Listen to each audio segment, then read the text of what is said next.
So hello guys, कैसे आप सभी लोग। उम्मीद करता हूँ कि आप सभी बढ़िया होंगे, अपने घर पे सुरक्षित होंगे। तो चलिए आज हम लोग क्या है, आज हम लोग बहुपद पढ़ने जा रहे हैं। और इसका जो है आज हम लोग बहुपद के प्रश्नावली पढ़ेंगे। कल हम लोगों ने क्या पढ़ा था?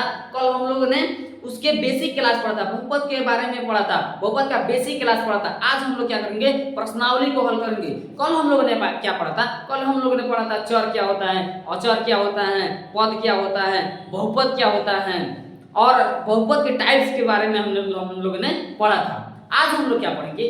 आज हम लोग को प्रश्नावली को हल करने वाले हैं। किसको? प्रश्नावली को हल करने वाले हैं। तो चलिए देखते हैं प्रश्नावली को। हम लोग 2.1 को पढ़ेंगे। किसको? 2.1 को। तो देखिए 2.1 का जो पहला क्वेश्चन है वो क्या कह रहा है? कह रहा है किसी बहुपद px के लिए y px का ग्राफ नीचे दिया गया है। प्रत्येक स्थिति में शून्यांकों की संख्या ज्ञात कीजिए। कह रहा है कि शून्यांकों की संख्या ज्ञात कीजिए। जैसे देखिए यहाँ पे पहले देखिए, इसको क्या बोला जाता है? ये जो x होता है, ये क्या होता है? x अक्ष। और ये y, ये क्या होता है? y अक्ष। ये पॉजिटिव और y और ये नेगेटिव y। ये पॉजिटिव, ये नेगेटिव x, ये नेगेटिव x और ये पॉजिटिव x। इतनी सी बात क्लियर। अब देखिए ये तो है y और ये x, यानी px ये है और py ये है। तो बोल रहा है px के लिए y px का ग्राफ नीचे दिया गया है। तो देखिए पहला जो हमारा ग्राफ क्या दिया गया है, यहाँ पे देखिए कोई रेखा है, यहाँ पे क्या है? कोई रेखा है। ये जो है अभी कैसे पता किया जाएगा कि px का मान कितना होगा? क्या px का यहाँ पे मान कितना होगा, कैसे पता किया जाएगा? तो यहाँ पे आप देखिएगा, सीधी सी बात, जितनी बार इस लाइन को ड्रॉ करेंगे, ये क्या है? x अक्ष पर जितनी भी ये लाइन जितनी बार टच करेगी उतना ही px का मान देगा। अब ये लाइन जो बताइए, ये x अक्ष को कभी कहीं पे टच कर रही है, ये x जो लाइन है इसको ये रेखा कहीं पे टच कर रही है? नहीं करेगी। किधर उधर आगे जाएगी कभी भी टच नहीं कर पाएगी। तो यहाँ पे px का मान कितना हो जाएगा? 0। कहीं पे टच ही नहीं कर रही है तो इसका मतलब px का मान क्या हो जाएगा? 0। दूसरी आकृति हमारा देखिए क्या है? दूसरी आकृति क्या है? दूसरी आकृति हमारा कुछ यूं तरह का है। यहां पे देखिए, अब ये तो p को टच x जो है इसको x को तो ये टच कर रही है। यहां पे देखिए ना, ये x जो लाइन है इस पे क्या कर रही है? टच कर रही है। तो इसका मतलब कितनी बार टच करेगी? एक बार। तो px का जो मान होगा वो कितना हो जाएगा? एक बार टच करेगी। जितनी बार इस लाइन को जो है ना टच करेगी उतना ही px का मान हो जाएगा। तो px का मान कितना हो जाएगा? 1। अब देखिए तीसरी आकृति क्या दिया है? तीसरा आकृति क्या दिया है? तीसरा देखिए क्या दिया है? तीसरा दिया है कुछ इस तरह का।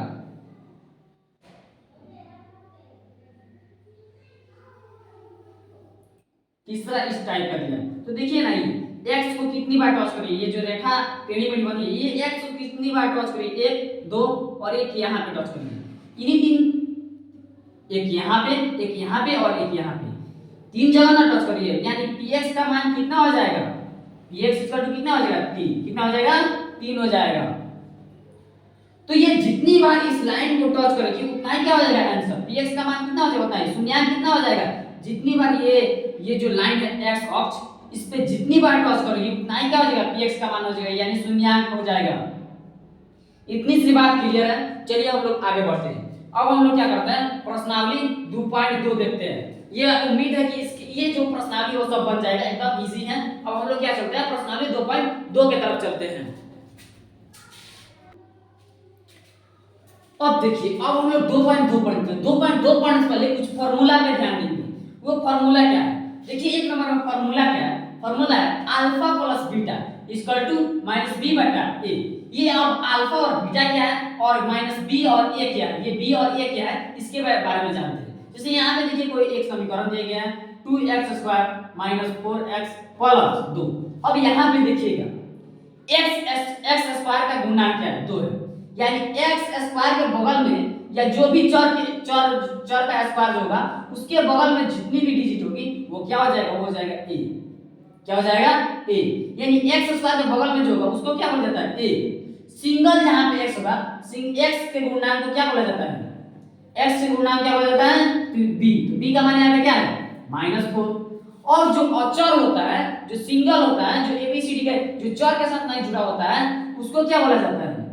सी। अचर को क्या बोला जाता है? सी। सी का मान यहाँ पे कितना है? 2 है। ये एबीसी आप समझ गए। अब आप लोग बताइए, ये अल्फा है इसका बीटा क्या है? हम लोग तो बुझा ही नहीं रहा है। ये अल्फा देखिए, हम लोग क्या पढ़े? द्विघात बहुपद पढ़े। तो जब द्विघात बहुपद पढ़ रहे हैं तो जाहिर सी बात है इसका शून्यांक भी कितना होना चाहिए? शून्यांक भी इसका कितना होना चाहिए? 2 ही होना चाहिए। शून्यांक भी कितना होना चाहिए? 2। तो एक अल्फा और दूसरा बीटा। द्विघात बहुपद का शून्यांक कितना होता है? 2। कौन कौन? अल्फा और बीटा। इतनी सी बात क्लियर। आगे बढ़ते हैं। देखिए अब हम लोग आगे बढ़ते हैं। अब हम लोग चलते हैं अपने क्वेश्चन की तरफ, 2.2 की तरफ। 2.2 की तरफ देखिए 2.2 हमारा क्वेश्चन, फर्स्ट नंबर जो क्वेश्चन है वो क्या कर रहा है? पहला हमारा क्वेश्चन है वो देखिए, क्वेश्चन नंबर 1 है। क्वेश्चन नंबर 1 देखिए, क्वेश्चन नंबर 1 क्या है? क्वेश्चन नंबर 1 है, निम्न द्विघात पदों के, क्या हो रहा है? निम्न द्विघात बहुपदों के निम्न द्विघात बहुपदों के शून्यांक, क्या? शून्यांक ज्ञात कीजिए।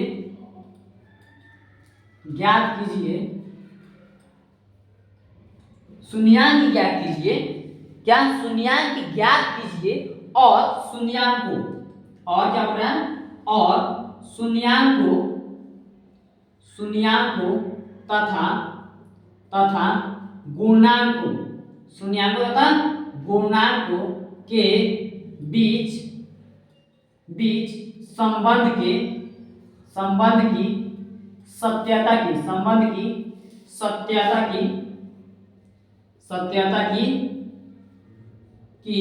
जांच कीजिए। क्या? जांच कीजिए। तो देखिए ये क्या है? और निम्न द्विघात बहुपदों के शून्यांक ज्ञात कीजिए और शून्यांकों तथा गुणांकों के बीच के संबंध की सत्यता की जांच कीजिए। तो देखिए फर्स्ट नंबर क्वेश्चन हमारा क्या है? फर्स्ट नंबर क्वेश्चन है क्या? x² माइनस 2x और क्या है? -8 ये है। अब देखिए यहाँ पे ये क्या बोल रहा है? शून्यांक। सबसे पहले शून्यांक ज्ञात करने के लिए तो आपको शून्यांक ज्ञात करना आना चाहिए। जैसे कितना ही भारी यहाँ पे समीकरण दे दिया जाए, बहुपद दे दिया जाए, तो उसके चुटकी में जो है शून्यांक कैसे ज्ञात किया जाता है। देखिए आज आप लोग एक बार यहाँ पे ध्यान लगाइए और जिंदगी भर सीख जाइएगा। तो यहाँ पे आज आपको हम सिखा देंगे कि किसी बहुपद का शून्यांक कैसे निकाला जाता है। तो देखिए सबसे पहले इसमें क्या करना है? सबसे पहले फर्स्ट इंटू लास्ट में क्या करना है? गुना करना है। फर्स्ट यहाँ पे क्या है? x² बॉल कुछ नहीं तो क्या है? 1 है। 1 से 8 में गुना होगा तो कितना होगा? 8 हो जाएगा। 1 से 8 में गुना होगा 8 होगा। अब ये 8 का क्या करेंगे? गुणनखंडन करेंगे। तो 2 चौका 8, 2 चौका 8। अब 2 चौका 8 गया। अब अपने दिमाग को थोड़ी सी एक्टिव करना है। अब यहाँ पे क्या करना है? जोड़ना और जोड़िए चाहे ना, यहाँ पे इतना आना चाहिए जितना यहाँ पे है, और गुना करने पे जितना फर्स्ट इंटू लास्ट से गुना किया है उतना आना चाहिए। जैसे देखिए ना यहाँ पे ये क्या है? x² माइनस, अगर 4x में से प्लस 2x घटा दिया जाए तो यहाँ पे -2x बच जाएगा और यहाँ पे 4 दूनी 8 हो जाएगा। गुना करने पे क्या रहा है? गुना करने पे 8 आ जा रहा है और जोड़े या घटाए में तो इतना आ जा रहा है। जायज। अब जब इतना हो गया तो इसमें और इसमें क्या देखा? कॉमन देखा जाता है। जैसे दो आदमी के बीच क्या देखा है? तो उसके और इसके गुण मिल रहा है कि नहीं, उसी तरह इसमें देखिए इसका और इसका क्या क्या मिल रहा है, कौन सा गुण इसका मिल रहा है। तो देखिए ना इसमें भी x है और क्या है? इसमें भी x है। तो x इसमें कॉमन ले लीजिए। तो जब यहाँ पे 2x है, 2 x है, तो एक x निकल गया तो जाहिर सी बात है एक x बचेगा। माइनस है तो माइनस। अब जब यहाँ से x हट गया तो क्या बचेगा? यहाँ पे 4 बचेगा। क्या बचेगा? 4 बचेगा। हो गया यहाँ तक क्लियर बात। अब यहाँ पे प्लस है तो प्लस दे दीजिए। अब इसमें और इसमें क्या कॉमन दिखाई दे रहा है? x इसमें तो है लेकिन क्या है? इसमें नहीं है। x इसमें दिखाई दे रहा है लेकिन इसमें दिखाई नहीं दे रहा है। देखिए यहाँ पे दिखाई दे रहा है लेकिन यहाँ पे दिखाई नहीं दे रहा है। इसमें 2 इसमें है, 2 इसमें भी आ जाएगा, यानी 2 से ये 2 भी कट जाएगा, 2 से 8 भी कट जाएगा। तो क्यों ना हम 2 को ही कॉमन ले लेते हैं। क्या? तो जब यहाँ से 2 को हम हटाई दी तो यहाँ पे कितना बचेगा x, क्या बचेगा x। अब यहाँ पे -8 है, इसके लिए किया जाए माइनस का प्लस और माइनस माइनस हो जाएगा, माइनस यहाँ पे लिख दीजिए। अब 2 चौका कितना होता है, 2 चौका 2 से 4 बना देता तो 8 आ जाएगा, आया कि नहीं? देखिए ना यहाँ पे जितना आना चाहिए उतना ही भी यहाँ पे आना चाहिए।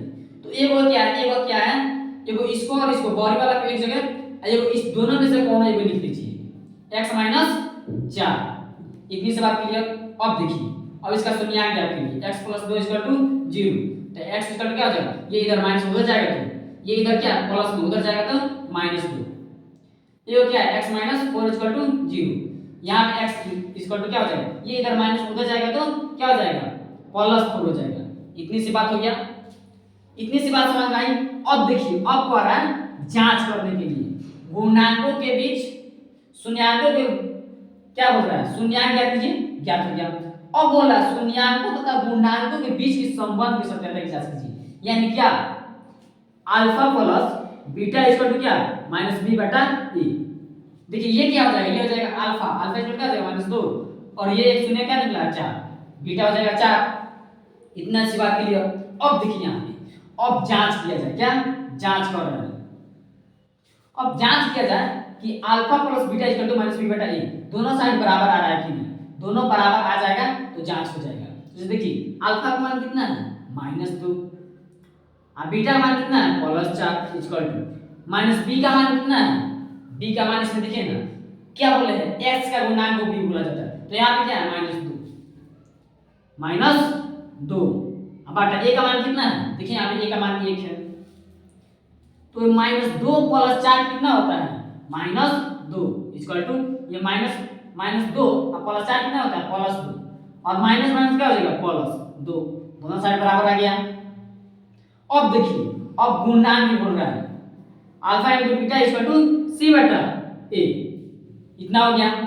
अब अल्फा का मान कितना है -2, अल्फा मान कितना है -2 गुण बीटा का मान कितना है +4 इक्वल टू c का मान कितना है, c का मान यहाँ पे देखिए -8 है, कितना है -8 और a का मान कितना है, a का मान कितना है 1 है, a का मान कितना है 1 है।